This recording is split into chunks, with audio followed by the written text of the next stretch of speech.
Hello everyone, welcome to DSL classes. As you know, पिछली दो videos से हमने revise with me series start की हुई है जिसमें हम MCQ questions electro different lessons के कर रहे हैं। दो लेसन के हम कर चुके हैं, सॉलिड स्टेट और सॉल्यूशन के, और आज हम तीसरा लेसन ले रहे हैं इलेक्ट्रोकेमिस्ट्री। ठीक है, तो चलिए स्टार्ट करते हैं।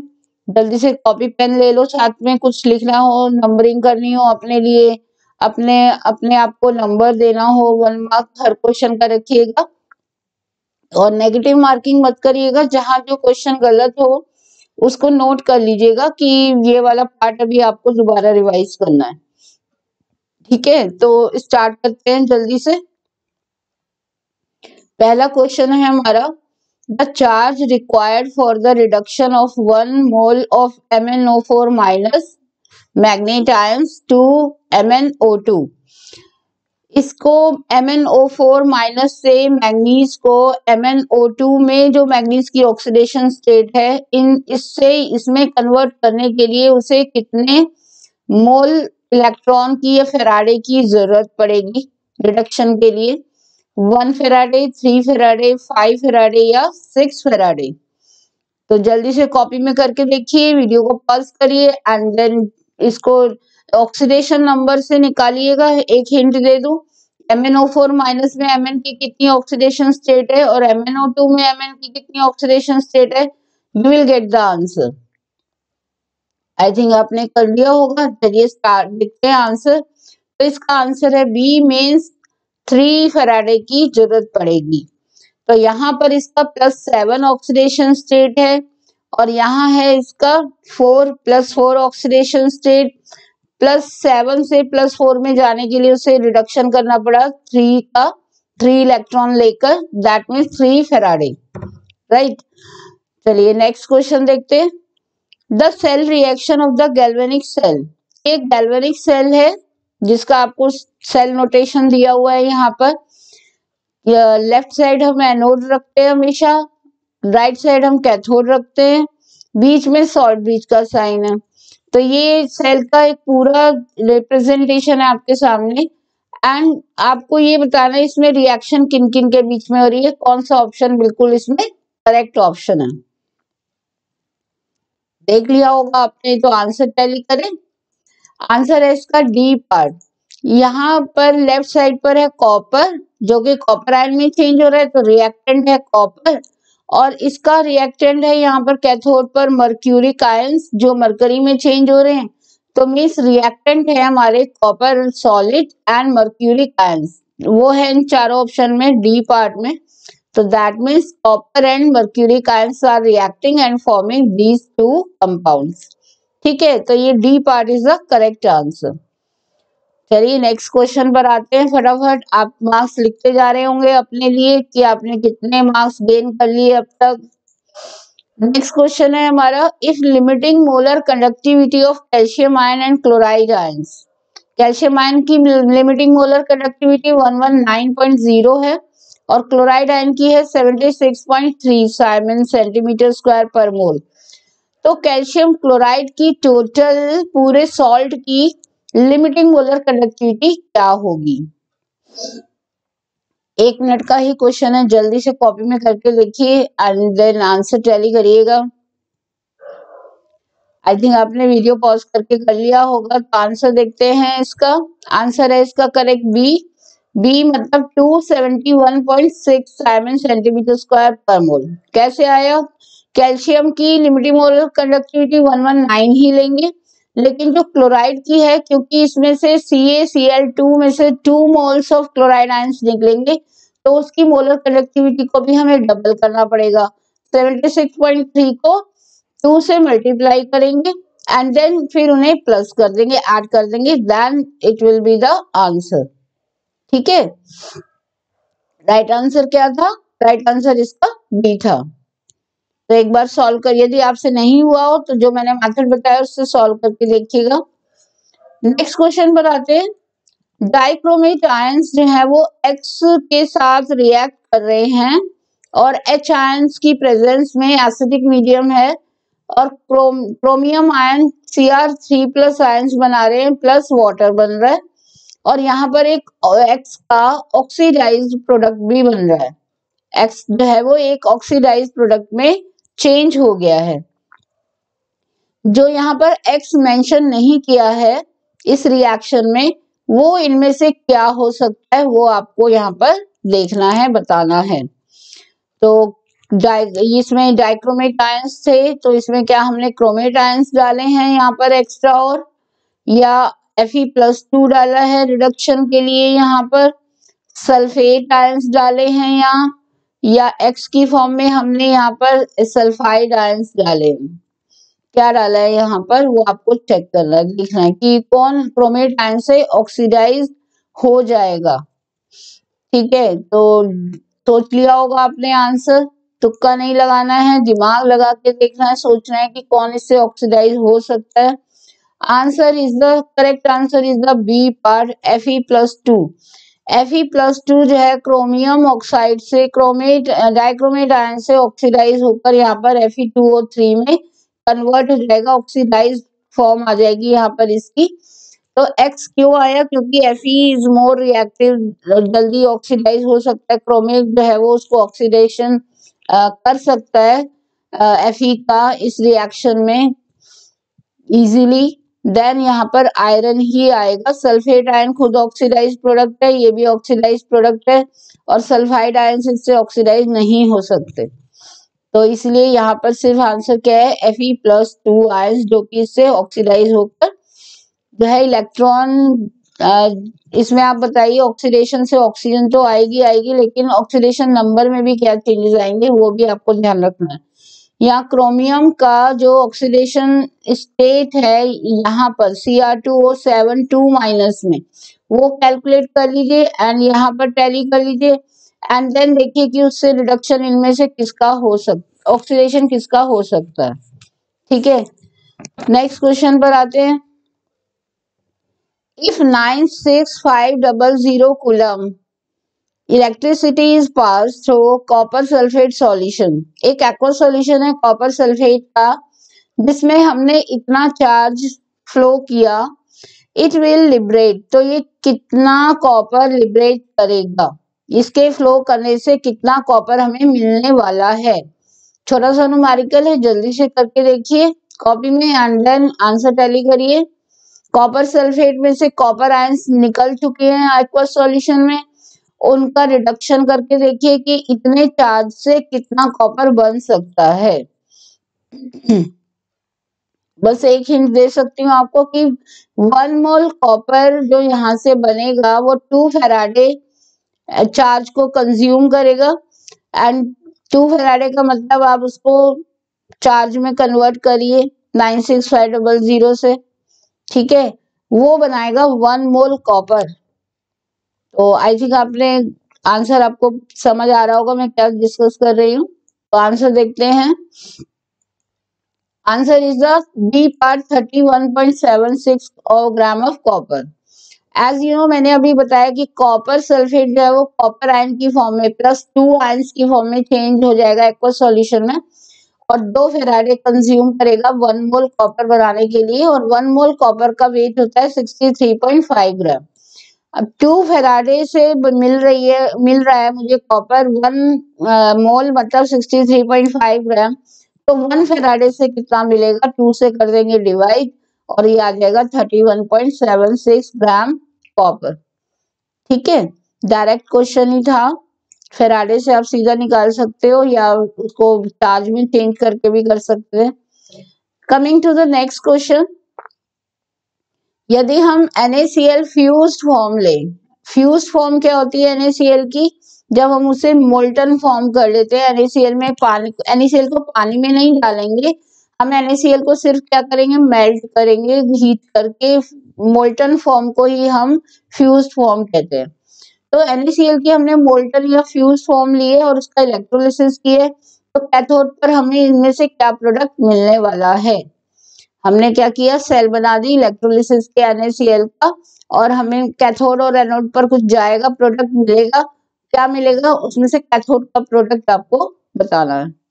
वेरी इजी क्वेश्चन, सोडियम मिलने वाला है, सोडियम मिलेगा, सोडियम कैथोड पर जाएगा एंड देन रिड्यूस होकर इलेक्ट्रॉन गेन करके सोडियम मेटल की फॉर्म में कलेक्ट हो जाएगा। और क्लोरीन गैस आपको मिलने वाली है एनोड पर, Cl जो है आयंस वो एनोड पर जाएंगे और वहां पर ऑक्सीडेशन होने के बाद क्लोरीन गैस में चेंज होकर वहां पर हमें क्लोरीन मिलने वाली है। हाइड्रोजन और सोडियम ये नहीं मिलने वाला क्योंकि NaCl को हमने फ्यूज फॉर्म में लिया है, एक्वस फॉर्म में नहीं लिया। एक्वस फॉर्म में लेते तो हाइड्रोजन भी उसका प्रोडक्ट हो जाता। ठीक है, coming to next question, the standard electrode potential for the half cell reactions are. Zinc जो है जिंक आयन में चेंज हो रहा है, मींस 2 इलेक्ट्रॉन निकल रहे हैं, मींस इसका ऑक्सीडेशन हो रहा है और इसकी इलेक्ट्रोड पोटेंशियल है 0.76 वोल्ट। आयरन जो है वो 2 इलेक्ट्रॉन गेन कर इलेक्ट्रॉन ये भी लूज करके जो है Fe+2 में चेंज हो रहा है एंड इसका इलेक्ट्रोड पोटेंशियल है -0.41 वोल्ट। पूरे सेल का Fe+2 is reacting with zinc and forming this reaction दी हुई है सेल रिएक्शन। इस सेल रिएक्शन का टोटल EMF क्या होगा, इससे ही आपको डायरेक्ट निकाल लेना है, कोई लंबा चौड़ा आपको नॉर्मल इक्वेशन से कैलकुलेट नहीं करना, सीधा स्टैंडर्ड इलेक्ट्रोड पोटेंशियल इस सेल का कैलकुलेट करके बताइए क्या होगा। जल्दी से करिए, देखिए किसका आंसर ठीक आता है और मार्क्स अपने आप को देते जाइए, इससे बड़ा मोटिवेशन मिलता है। आपने ठीक किया और ठीक किया है तो प्लस होते जाएंगे, जहां माइनस होने लगते हैं वहीं गड़बड़ शुरू हो जाती है। तो सॉल्व करिए जल्दी से एंड देखिए, चेक करिए आंसर। आंसर है इसका 0.35 प्लस में वोल्ट, ये बी पार्ट प्लस 0.35 वोल्ट। कैसे आया आप कहोगे, किसी का माइनस में आ रहा होगा, सेम कैसे आया। Fe+2 ये जो है माइनस में 0.41, Fe+2 जो है वो Fe में चेंज हो रहे हैं, इट मीन्स इसका हो रहा है Fe+2 का क्या हो रहा है, रिडक्शन जो होता है कैथोड पर। तो ये वैल्यू आप कैथोड की फॉर्म में रखेंगे और जिंक आयन की फॉर्म में चेंज हो रहा है, इस वैल्यू को आप एनोड की तरह रखेंगे क्योंकि इसका हो रहा है ऑक्सीडेशन। तो E cathode minus E anode, cathode minus anode करेंगे and you will get the answer. ठीक है, तो ये आपको फॉर्मूला लगाना है EMF निकालने के लिए पूरे सेल का, standard electrode potential of the cell. Next question है हमारा, for a certain redox reaction E0 is positive. एक रिडॉक्स रिएक्शन हो रही है जिसमें कि स्टैंडर्ड इलेक्ट्रोड पोटेंशियल क्या है, उसका पॉजिटिव है। इसका मतलब क्या हुआ, इससे क्या मतलब आप निकालते हो, डेल्टा जी पॉजिटिव है और के जो है वो मोर देन 1 है, डेल्टा जी पॉजिटिव है लेकिन के की वैल्यू लेस देन 1 है, डेल्टा जी नेगेटिव है और के की वैल्यू ग्रेटर देन 1, या delta G is negative and K is less than 1। Delta G जो है वो हमें बताता है स्पॉन्टेनिटी ऑफ द रिएक्शन। ये क्या होना चाहिए, इसका ध्यान रखना है कि डेल्टा जी की वैल्यू क्या होनी चाहिए यदि रिएक्शन पॉजिटिवली चल रही है। हिंट दे दिया मैंने, अब आप सोचिए इसको और मेरे साथ आंसर टैली करिए। सी पार्ट है इसका आंसर ठीक, डेल्टा जी नेगेटिव होगा एंड के की वैल्यू 1 से ज्यादा आनी चाहिए। यदि आपका जो रिएक्शन है रिडॉक्स रिएक्शन वो चल रही है, फिजिबल है, तो that means delta G should be negative and के की वैल्यू मोर देन 1 आनी चाहिए। ठीक है, ये आपने रिएक्शन एक इक्वेशन की होगी डेल्टा जी के लिए माइनस RTLN-KC वाली, तो उससे भी याद रखिए कि माइनस वैल्यू डेल्टा जी जो है वो फिजिबिलिटी को बताती है। एक किसी भी रिएक्शन में कहीं भी डेल्टा जी जो है वो क्या बताता है हमें, सेल रिएक्शन होगी या नहीं होगी। यदि इसकी वैल्यू नेगेटिव है देन इट इज शोइंग कि सेल रिएक्शन हो ही रही है, स्पॉन्टेनियस है, अपने आप चल रही है। एंड के की वैल्यू हमेशा 1 से ज्यादा हो तभी रिएक्शन जो है वो फॉरवर्ड EMF एक डेवलप हो जाता है और रिएक्शन चलती रहती है। यदि के की वैल्यू कम होगी देन इट मीन्स रिएक्शन जो है वो चल ही नहीं पाएगी। तो इट्स आंसर इज सी। चलिए नेक्स्ट क्वेश्चन करते हैं, देखते हैं किस किस का कितने आंसर्स ठीक हो रहे हैं। बताइए कि आप मेरे को कमेंट करके बताया करो कि कितने क्वेश्चंस आपने ठीक अटेम्प्ट किए, कितने गलत आए, और हो सकता है किसी के सारे ही ठीक आते हो, तो पता चलना चाहिए सबको कि आप कर रहे हैं रिवाइज मेरे साथ।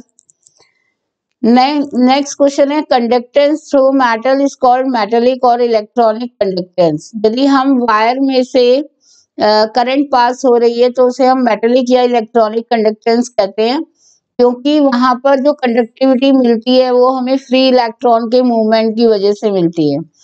The electronic conductance depends on, तो इसका फैक्टर क्या है, इलेक्ट्रॉनिक कंडक्टेंस किस पर डिपेंड करती है, nature and structure of metal पर, नंबर ऑफ वैलेंस इलेक्ट्रॉन पर एटम, चेंज इन टेम्परेचर पर, या ऑल ऑफ दीज। स्माइल आ गई होगी फेस पर क्योंकि ये तो क्वेश्चन आता होगा, बहुत इजी क्वेश्चन है ये।